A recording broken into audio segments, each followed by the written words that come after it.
Novel karya Syukri Muhammad Syukri.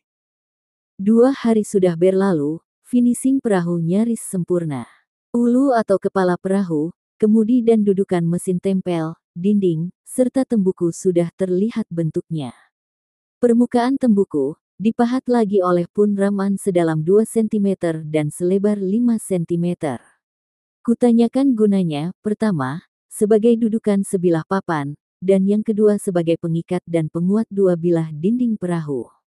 Pengetahuanku bertambah, ternyata papan di antara kedua tembuku bukan hanya sebagai tempat duduk, tetapi berfungsi sebagai penguat dua bilah dinding perahu. Daya tahan perahu lebih maksimal, dan kecil kemungkinan terbelah secara tiba-tiba. Pengetahuan berikutnya yang kudapat, tentang teknik pembuatan perahu. Mulai dari istilah sampai sebutan komponen perahu. Cara menambal perahu dengan tali goni, diolesi getah pinus. Hal paling penting adalah cara memegang dan menggunakan kampak dan beliung agar diperoleh hasil yang lebih rapi. Finishing perahu cukup memuaskan, meskipun permukaannya masih kasar. Bekas ditarah dengan kampak dan beliung terabat tangan dan terlihat mata. Adi sudah lebih dahulu kegirangan, disalami dan diciumnya tangan Pun Rahman. Kata berizin yang berarti terima kasih, berulang kali keluar dari mulutnya. Hasil kerja hari ini cukup maksimal, dinding perahu sudah mendekati standar, setipis 3 cm. Dengan sedikit pengetaman dan pengamplasan, maka ketebalan dinding perahu bisa mencapai 2 cm. Untuk mencapai tahap itu, kami bekerja all out sampai mendekati Matani Lo Dabuh Male Metuh, sekitar pukul 17.30 waktu Indonesia Barat. Tiba di rumah, rasa lelah berubah menjadi sukacita. Sepasang pakaian baru berwarna abu-abu, terlipat rapi bersama selembar kain sarung. Kedua benda itu, diletakkan di atas lipatan selimut upuh Gunel Masam Jing. Melihat hadiah istimewa dari Pun Rahman, Adi kembali menyalami dan menyium tangan pamannya. Aku pun mengikuti cara Adi, dan wajah utus perahu andal itu sumringah. Jangan aku disalami, penjahitnya, kata Pun Rahman menunjuk ke arah Rani yang sedang menanak nasi. Benar juga, ujar Adi, dia pun melangkah ke tempat Rani, kususul di belakangnya. Adi menyalami Rani sembari mengucapkan kata berizin, lalu berbalik ke bale-bale.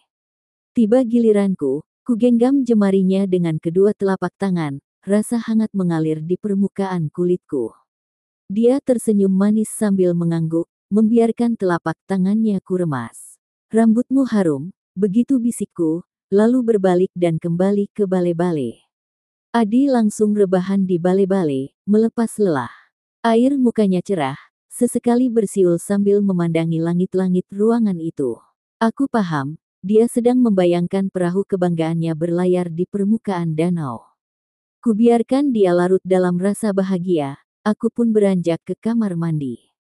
Badanku kembali segar diguyur air pancuran.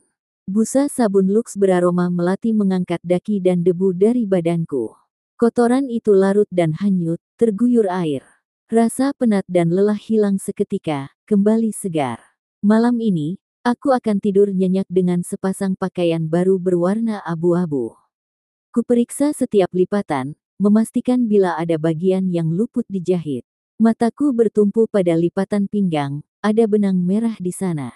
Dalam temaram cahaya sore, kulihat sulaman bermotif mawar merah. Sulamannya sangat rapi, gradasi warnanya cukup kontras. Motifnya nyaris seperti gambar 3 dimensi. Ada grafiti NR yang dirangkai sebagai tangkai. Aku tercenung memikirkan maknanya, apakah grafiti NR sebagai merek, atau singkatan Niko Rani. Seandainya di lipatan pinggang celana Adi tercantum grafiti itu, dipastikan NR adalah merek dagang. Sebaliknya, bila grafiti itu hanya tersulam di celanaku, dipastikan sebagai bagian dari komunikasi.